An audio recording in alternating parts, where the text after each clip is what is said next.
여러분 안녕하세요. 중학생을 위한 과학 미들과학이에요. 오늘은 여러분들과 별의 밝기와 거리 그리고 밝기 등급에 대한 이야기를 해볼 건데, 이 등급에 대한 내용은 다음 강의와도 이어지는 그러한 내용들이니 그 개념을 집중해서 보도록 해요. 참고로 우리가 이야기하는 별에 대한 얘기는 이런 행성들이 아니라 스스로 빛을 내는 이런 항성들에 대한 얘기예요. 우리가 지구에서 별을 봤을 때 별의 밝기에 영향을 주는 두 가지 요인은 별마다 방출하는 복사 에너지의 양, 즉 빛의 양과 지구로부터 별까지의 거리가 되겠어요. 이 실험과 같이 거리가 같고 밝기가 같은 전등은 같은 빛을 비추지만 한쪽의 전등이 더 밝거나 두 전등의 거리가 다르면 밝기가 다르게 보이죠. 즉 거리가 가까운 별일수록 밝게 보이고 방출하는 복사 에너지의 양이 많을수록 밝게 보인다는 뜻이에요. 만일 측정하려는 별들이 같은 양의 빛을 비춘다고 할 때 별의 밝기는 거리에 따라 달라져요. 별에서 나온 빛은 사방으로 퍼지면서 점점 넓은 영역을 비추게 되는데, 별까지의 거리가 멀어질수록 같은 넓이에서 받는 빛의 양이 적어지기 때문이죠. 이 내용을 실험으로 알아볼까요? 불빛이 나는 핸드폰을 구멍이 뚫린 종이 상자에 넣었어요. 형광등을 끄고 이 불빛이 나는 핸드폰을 모는 종이에 비춰봐요. 이때 큰 모눈으로 한 칸을 비추는 거리를 측정해보죠. 그 후에 이 거리의 2배로 옮기자 불빛은 몇 칸을 비추게 되었나요?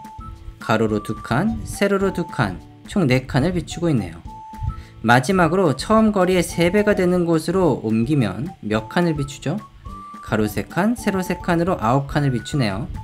이 실험을 그림으로 표현하면 다음과 같아요. 별에서부터의 거리가 2배, 3배로 멀어지게 되면 어차피 이 별빛을 받게 되는 면적이 4배, 9배로 넓어지게 되죠. 그런데 이 별빛의 양이 거리가 멀어진다고 새로 생기거나 줄어드는 것이 아니므로 같은 넓이에서 받는 빛의 양은 4분의 1, 9분의 1로 줄어들게 되는 거죠. 즉, 우리 눈에 보이는 별의 밝기는 별까지의 거리의 제곱에 반비례한다. 다른 말로 별까지의 거리의 제곱의 역수관계다 라고 할 수 있겠네요. 이 별의 밝기와 관련해서 처음으로 이것을 정리한 사람은 그리스의 천문학자 히파르코스였어요. 이 사람의 업적은 정말로 어마어마해서 역대 천문학자 순위에서 5손가락 안에 든 사람이죠. 이 사람은 처음으로 황도와 백도, 이거 아니고요. 태양이 천구를 지나가는 길인 황도와 달이 천구를 지나가는 길인 백도를 정의했고, 이러한 업적들로 태양이 사라지는 일식과 달이 사라지는 월식이 일어나는 일자를 정확히 측정할 수 있게 되었어요. 이 히파르코스는 이 별의 밝기와 관련해서 자신의 맨눈으로 별들을 관찰해서 순위를 매겼고, 그것을 등급이라는 것으로 표현하였는데, 가장 밝은 별을 1등급, 겨우 눈에 보일 정도로 어둡게 보이는 별을 6등급으로 정했죠. 우리 생각에 아주 옛날 사람이니까 한우 등급 매기듯이 적당히 등급을 매겼을 거라고 생각하겠지만, 히파르코스는 아까 얘기했듯 워낙 똑똑한 사람이라서 6등급 별이 1개의 밝기라면 1등급 별은 6등급의 100배, 즉 100개만큼의 밝기라는 것을 밝혀냈어요. 그러다 보니 각 등급의 밝기 차이가 2.5배만큼 나게 된다는 것도 알게 되었죠. 이 내용을 여러분이 잘 이해하지 못하는데, 그건 여러분이 아직 지수라던가 대곱근이라는 수학적인 도구를 정확하게 배우지 못해서 그래요. 이 문제는 어떤 수를 5제곱 했을 때 100이 된다면 그 어떤 수가 무엇일까 라는 내용이거든요.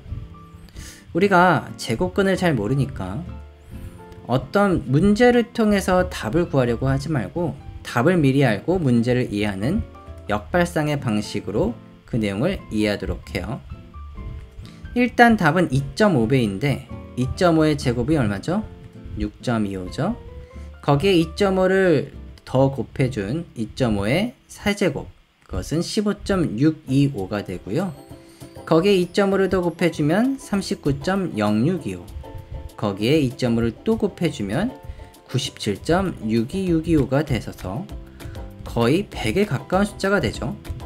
따라서 5제곱했을 때 거의 100이 되는 수는 바로 이 2.5임을 알 수가 있어요. 고대 사람이 이러한 것을 계산했다는 것이 참 신기하죠. 근데 이 밝기 등급은 여러분에게 아주 상당한 혼란을 줘요. 아까 가장 밝은 별이 1등급, 가장 어두운 별이 6등급이라고 했었죠. 이 별의 등급이 높을수록 어두운 별이고 별의 등급이 낮을수록 밝은 별이라는 뜻이에요.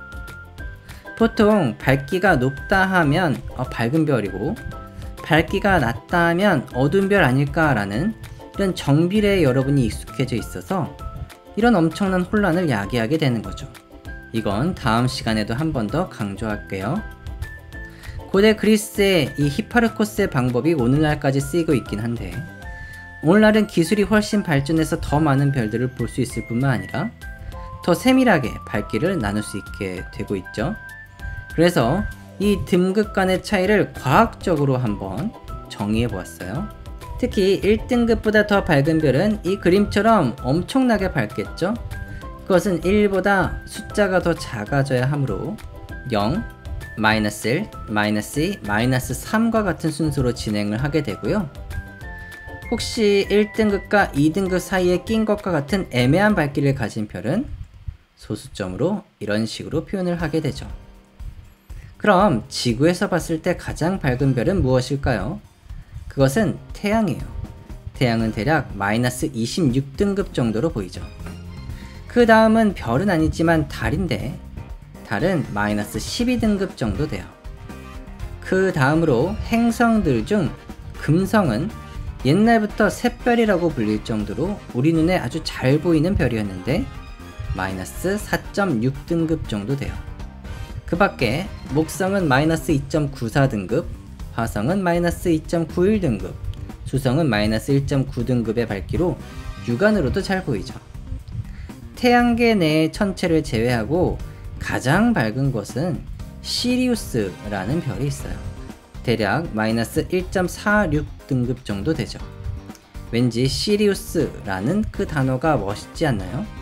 이 시리우스라는 뜻은 불타오른다 라는 뜻이고 우리나라에서는 옛날에 이것을 천랑성, 즉 하늘 늑대의 별이라고 불렀는데 아마 가장 밝게 빛나는 별이라서 그런지 어떻게 부르든 멋짐이란 게 폭발하는 그런 느낌이죠. 다음으로 밝은 건 카노푸스라는 마이너스 0.74등급의 별로 시리우스 근처에 있어요. 실제로 보면 이 정도의 느낌이라고 하네요. 다음으로 알파 센타우리라는 별이 있는데 보다시피 별이 두 개인 이중성이에요. 이 두 개의 별의 밝기가 합쳐져서 마이너스 0.27등급의 밝기를 가진 별이 되는 거죠. 이 사진은 토성을 지나는 탐사선인 카니시 하이언스호가 찍은 토성 근처에서 찍은 알파 센타우리의 모습인데 요 가운데서 약간 오른쪽에 보면 점 두 개가 아주 선명하게 보이죠? 그리고 이 사진은 알파 센타우리에 우리 지구와 같은 행성이 있다고 가정했을 때 어떻게 보일까를 상상한 그림이에요. 다음으로 네 번째로 밝게 보이는 별은 악튜러스라고도 하는 마이너스 0.02등급의 아쿠투루스예요.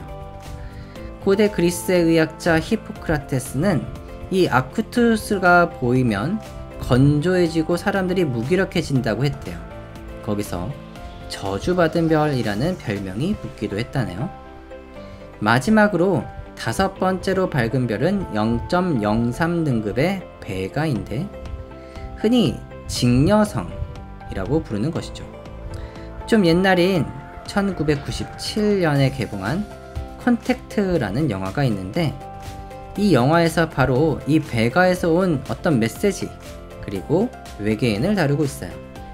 2000년 이전 영화라고는 믿기지 않을 만큼 대단한 완성도를 갖고 있어서 선생님이 SF 영화 탑3 안에 항상 넣을 만큼 아주 흥미진진한 영화니까요.